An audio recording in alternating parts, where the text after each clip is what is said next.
Hello there. Happy Monday. I'm here at the fuel island. I just did my pit stop, all hooked up and ready to go.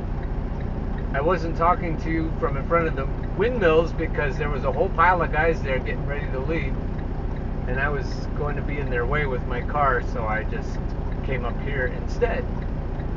They're probably going to be piling up behind me to use the porta potty in a minute too. So I will just quickly say two ideas. One is the idea of expecting miracles, of expecting manifesting to happen in a way that's powerfully good. As Robert would say, flying in the direction of your goals and your dreams. The other idea is that when you meet resistance, it's usually with yourself. So the default, when you're trying to wake up in the morning and start in a positive direction, the default is self-sabotage. And you're not even aware that it's you that you're fighting, but you start to get into this mode of negative thinking, of why things aren't going to go well, of why people don't like you, why you don't expect things to go in a great way, in a great direction. And then you don't realize that it's you. Those thoughts, those voices in your head are your own voices. Please drive to highlighted route. So the best way to overcome that and to get your expectations going in a good direction is to face yourself squarely, to face the subconscious mind that starts off trying to protect you from expecting new things that the subconscious isn't comfortable with. I was just talking to Sarah in the dispatch office, and she is relentlessly chipper in the morning, and she almost felt the need to apologize for that. But I think that's what it takes. I think we have to be relentlessly positive with ourselves, reminding ourselves of all the good things that we believe when we're wide awake and established and have had a couple of cups of coffee and are ready to go. That battle happens for me sometimes even before I wake up. I feel like I've got to wage war with myself to get going in a positive direction.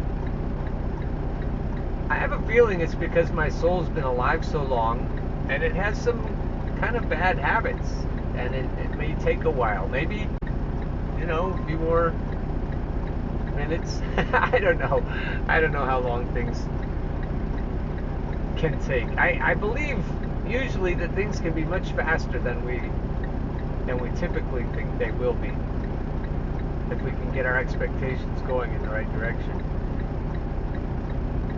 So let's go on through this week of good faith, expecting good things, relentlessly expecting good things. Trying to get a good look at the moon, which is immense this morning.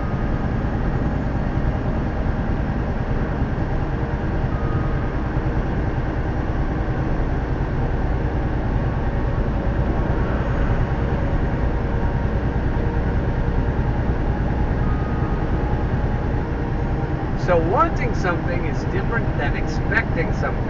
A lot of people will say, I wish, I hope, and they're wanting something to happen, but they don't really expect it to happen. It's like the people who say, don't get your hopes up and then you won't be disappointed. But that's the opposite of good manifesting, where you expect a miracle. And at the same time, you don't give a shit.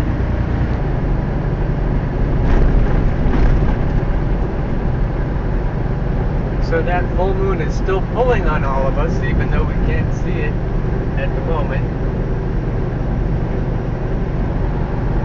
So what's the answer to self-sabotage? We've all done it. We all probably still do it on occasion. It happens often when there are crises or big challenges that turn into crises needlessly. I've been thinking about what to do when a potential crisis presents itself. Because in the right frame of mind, I know that it isn't a crisis at all. It's a challenge that I can rise to and score points off of and use it as a wave or an air current to sail onto. And all that happens when I'm in the right frame of mind, when I'm in the right energy. Huge challenges become child's play when I'm in the right frame. So I'm thinking, when I sabotage myself, my self-conscious inner child is afraid, and fear and the need for familiarity, both together, cause a lot of the problems I face on a daily basis. Especially when I'm first starting out, I haven't had much coffee yet, or it's in the middle of the night and I'm sleeping a more normal schedule. If I'm going to sleep till 6 or 7 in the morning on a weekend, it's about 2 a.m. when I feel the knock on the door or the pounding on the door saying, hey, you should worry about this. This is really a potential problem that we think we should bring to your attention at 2 a.m. And it feels like a whole committee of voices in my head are trying to tell me their opinions about why I should worry about whatever problem they're presenting. I've already shared with you some of the problems or crises I've faced, and with each of them, that's how it feels. It feels like there's a committee of scared bean counter, or I don't know, bureaucrats, I guess. Nobody with any balls. Nobody with any courage. And so then I think to myself, why do I have to face this now? Why can't we just sleep? And why do I feel so vulnerable to these sorts of attacks? And yes, they feel like attacks. And it doesn't help that I'm attacking myself. That sabotage comes, and it doesn't feel like anybody who cares about me or loves me. I'm thinking to myself, why? Why don't you love me? Why don't you care about me? Why do we have to deal with this? And the answer, once I figure out who it is, once I figure it out that it's myself, the answer always is, we're so afraid. We're terrified. This seems like such a daunting problem, and we just couldn't sleep. And it kind of reminds me of the Inside Out movie, the Pixar movie, where you have varying emotions steering a little girl who's going through a crisis in her life. And that's what it feels like. It feels like the wrong person is steering. The wrong person is sitting at the control panel. And so I've been thinking, when I have the right frame of mind, it's because the right kind of person is steering. And I do believe there are options, just like in that movie.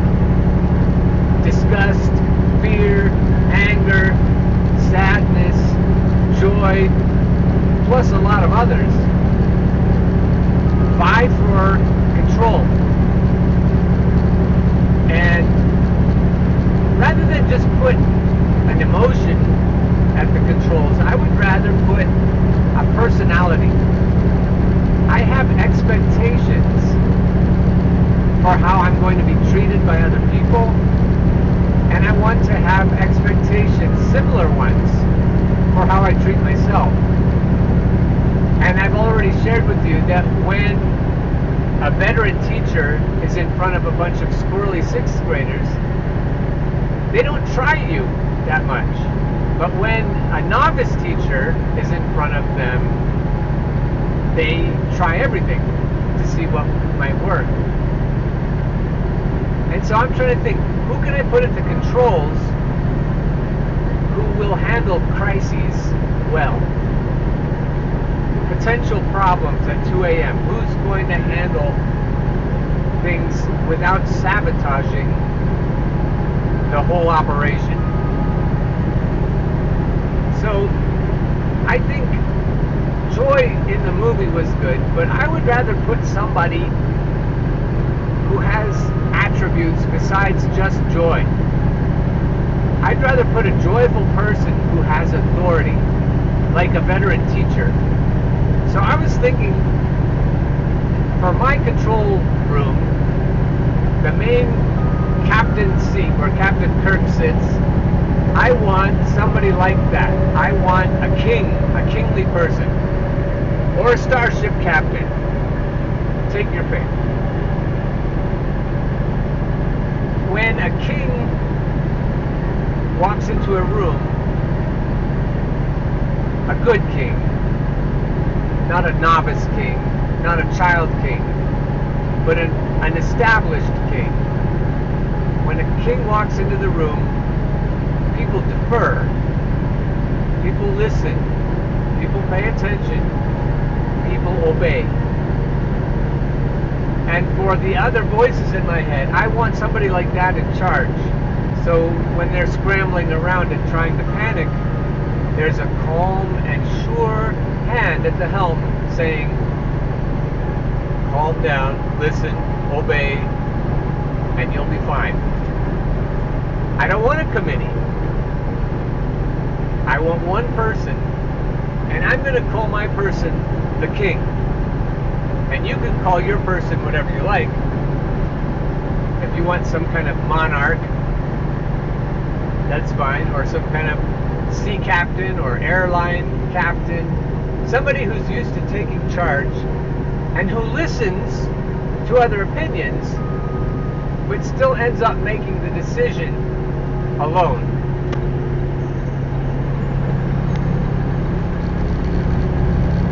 So the king, when the king is at the controls, at the helm, the other voices in my head listen, and they're calm and quiet. And it takes me a while, at least a cup of coffee into the day, but when the king is established and everyone else knows that the king is in charge, the day goes smoothly. And anything that looked like a challenge before that looks like child's play after that. That's how much of a difference that kind of a strong leader can have in my life. Some of the scariest things I face are just nothing when the king is in charge. I've been doing it like that for a few days, and I'm going to keep going a few more days, and I'll let you know how it goes. And it isn't just for crises. It's for that expecting thing, for that dream casting, vision casting, manifesting. When a king expects something to happen, it happens. So if there is a king steering my subconscious mind, and my subconscious mind is powerful when it comes to manifesting, when it isn't afraid. So I figure if I put a king in charge, then I ought to be able to manifest better. So I'll keep you posted how that works out as well. So Murphy's Law says, nothing is as easy as it looks. Everything takes longer than you expect. If anything can go wrong, it will go wrong, and at the worst possible moment. Now that is what happens when your subconscious is fighting you. So if you are subject to Murphy's Law, you may not have realized it, but you're subject to the whims of your own subconscious. We always thought we were Murphy, right? But it's not Murphy's fault. He just made an observation of how things actually work in the world.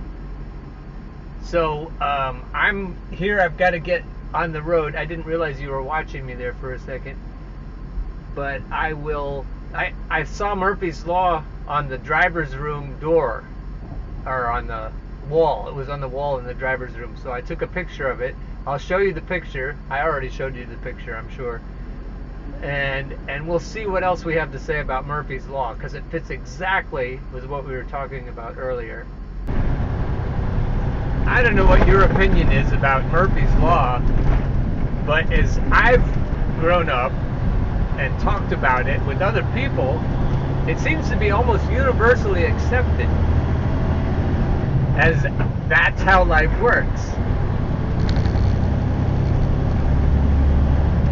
And so, just for the sake of discussion, and nobody's really arguing with me in the comments, so I'm just going to use this as a bully pulpit and say, Murphy's Law is real, it is how things work, and here's why. And I already told you it's the subconscious mind run amok. So I was telling you earlier that I've put a king in charge of my whole mind. I don't know what he's called. Genghis Khan, maybe. I don't know. Or Solomon. That's a pretty good king. Let me know in the comments if you have a good king name. So he's in charge, and he's there to make sure that we don't have to knock on wood all the time, because knocking on wood is another corollary of Murphy's Law. And the reason we have to do it, the reason we're always waiting for the other shoe to drop, is because we sabotage ourselves because we're afraid of success. We're afraid of a smooth life, and probably it's not even that good for us. So maybe our subconscious knows what's best for us when it sabotages us. I mean, if it's afraid of people's envious reactions and being shunned, that would make sense. I can see some good reasons to sabotage yourself sometimes. But if you're tired of it, if you really wish that you could get your subconscious to stop doing that, I think there's a way. And I think Robert Zink is onto it, and Erin Dowdy is onto it. I saw a TikTok lady, I didn't see her on my TikTok, I saw her on my partner's TikTok, and she seemed also to be in this manifesting, law of attraction kind of Take the ramp mode. on the right to Route 440 south toward I-287. So I'm thinking that other people are figuring this out all over the place, that we don't have to be subject to the whims of our fearful subconscious minds, that we can be more powerful than that. Our conscious minds maybe can have a little bit of say-so in how things go in the world. Now, the knock on wood people, they're not knocking on wood because they're afraid their subconscious minds will control their own emotions or their own mental processes. What they're afraid of is that the whole universe will be subject to being foobar. And if you don't like foobar, which is basically Murphy's Law, or snafu, that also is situation normal,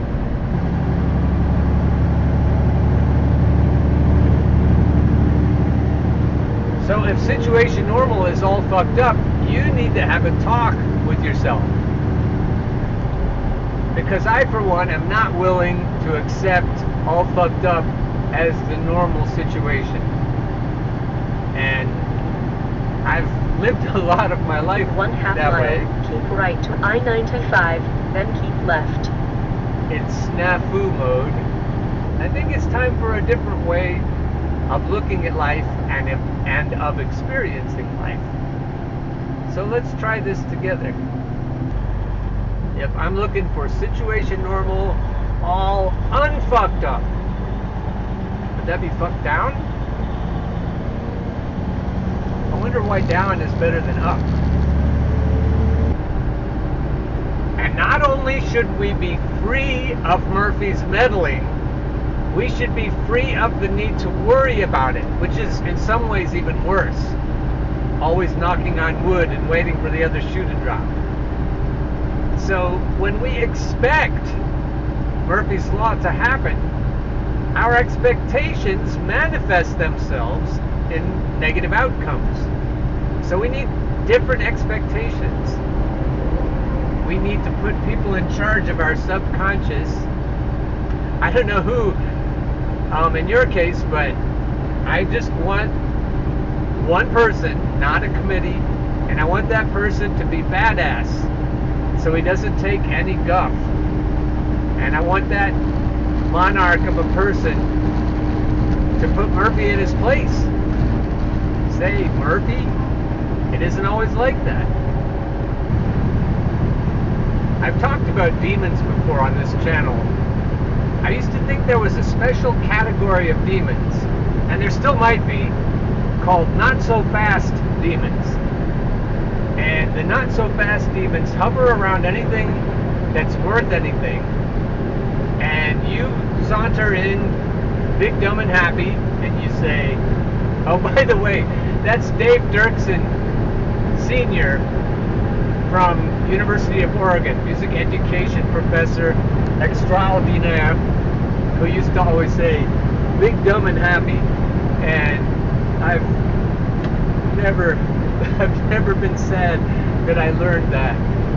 Anyway, so we saunter in big, dumb, and happy, and we see something that we like, and we say, hey, this is great, I'm going to enjoy this. And then the little pesky demons say, hey, not so fast, you can't just have that, you have to suffer first, or you have to work first, or you have to, whatever you have to do. And it's not true. It's not true. You can just be big, dumb, and happy and have it. You can just have it. You can tell all those little pesky guys to fuck off because you don't need them in your life. Now, maybe they aren't there. Maybe it's your subconscious that says not so fast and disguises itself as external things that get in the way. And this is another corollary to Murphy's Law, the not so fast law. It can't just be easy, but it can just be easy.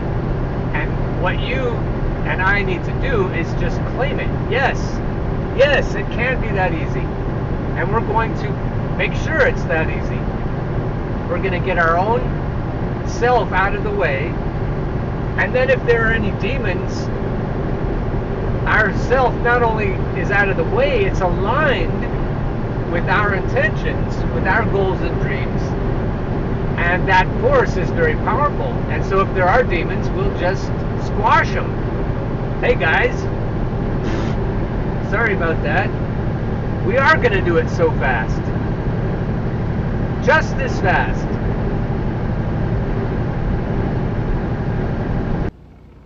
Okay, I'm showing you this video at the end of the day after the rest of the video because I found out that I did get fired from my job at Millersville University, and I've been sorting through all that from the king perspective. Gotta get my hat just right here so I look like a king. Anyway, I wanted to show you something else too. I'm sitting here at the end of the day in my truck, and now I'm gonna switch the view around. This is through my windshield, where I usually sit in the morning.